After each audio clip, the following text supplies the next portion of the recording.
पड़ोसी वाले मोइन के घर घुसते हैं। दरअसल 2 दिन से मोइन का फोन स्विच ऑफ था। उसका अपने किसी भी परिवार वालों से कोई भी बात नहीं हुई थी, किसी भी तरह का कोई कांटेक्ट नहीं हुआ था। जैसे ही तस्लीम उसके घर पर आता है, देखता है घर के बाहर ताला लगा हुआ है।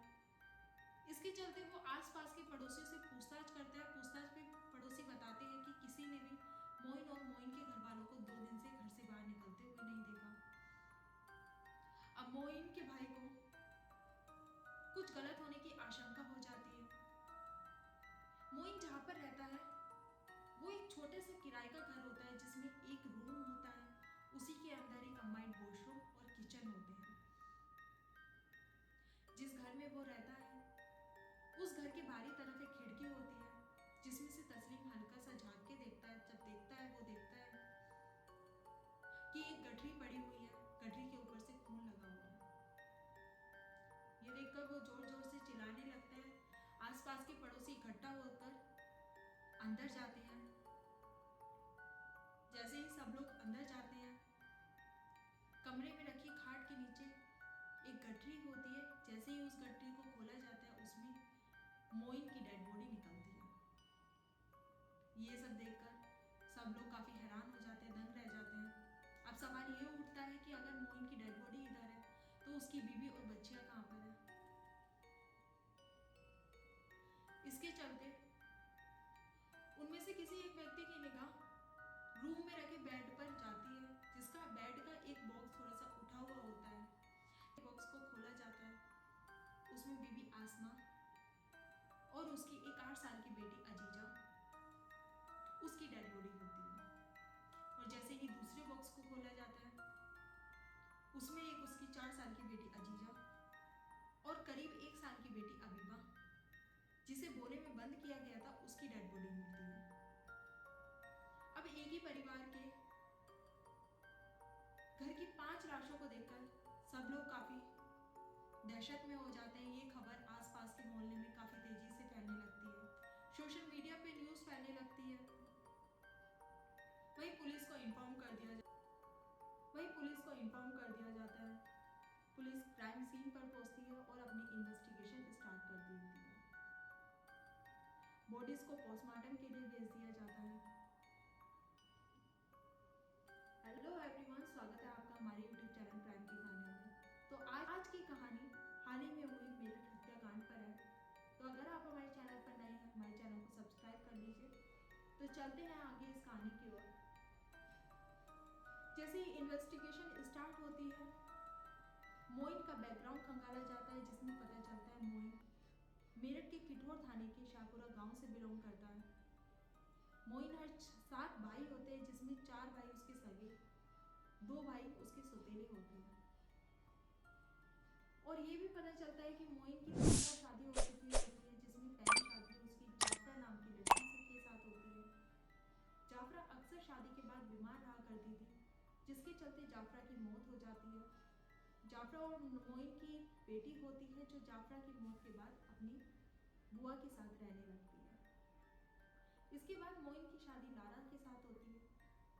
लारा और मोइन में अक्सर विवाद हुआ करते थे, जिसके चलते मोइन लारा से तलाक ले लेता और दोनों अलग हो जाते हैं। तीसरी शादी का प्रस्ताव आसमा से आता है।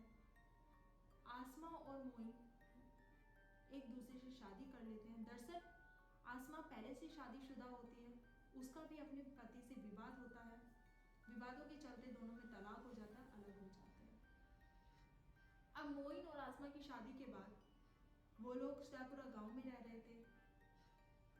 वहीं करीब 12 साल पहले मोइन और आसमा गांव को छोड़कर रुड़की के मुआना गांव में एक किराए का घर ले लेते हैं, जहां पर मोइन अपनी राजमिस्त्री का काम किया करता था।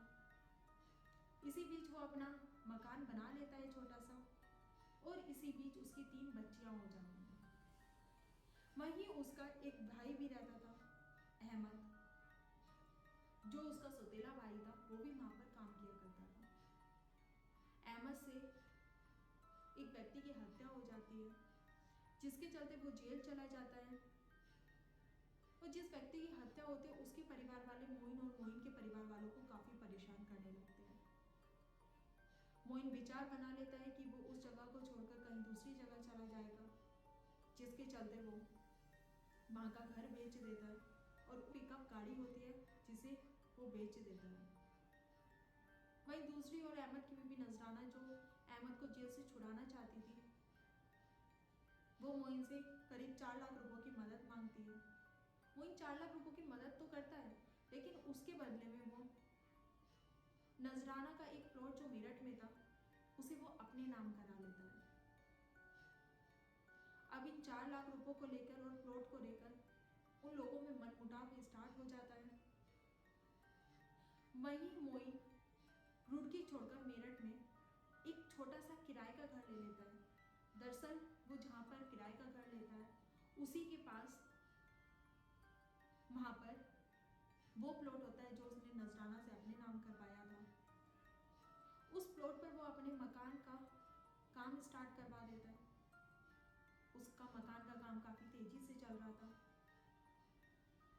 वहीं मोइन अपना राजमिस्त्री का काम मेरठ में स्टार्ट कर देता है।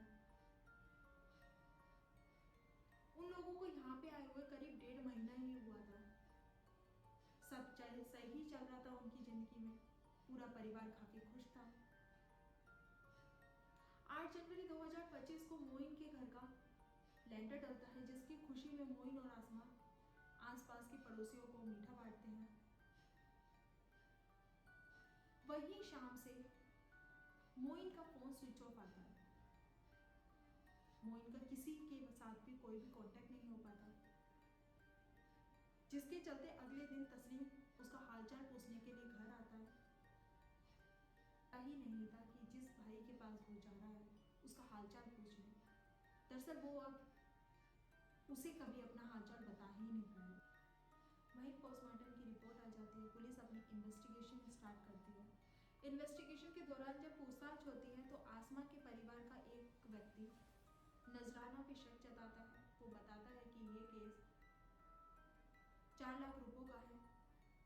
दरअसल 4 लाख रुपयों और प्लॉट की वजह से मोइन और मोइन की भाभी में अनबन चल रही थी, जिससे पुलिस अंदाजा लगा रही थी कि ये घटना मोइन की भाभी नजराना ने अपने जेठ नदीम बाबा और एक और व्यक्ति के साथ मिलकर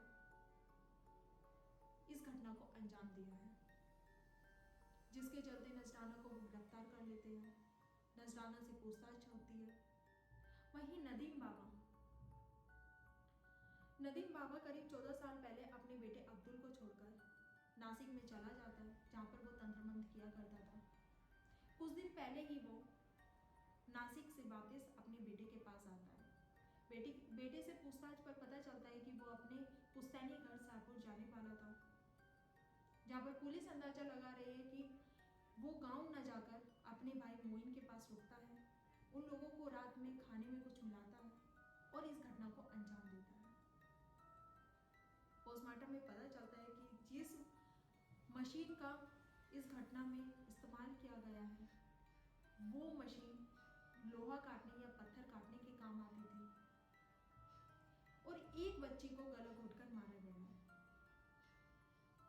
बाबा का घटना के बाद से फोन स्विच ऑफ आ रहा है। वो फरार है। पुलिस उसकी खोजबीन कर रही है। जल्दी पुलिस नदीम बाबा तक पहुंचेगी और इस केस का खुलासा करेगी।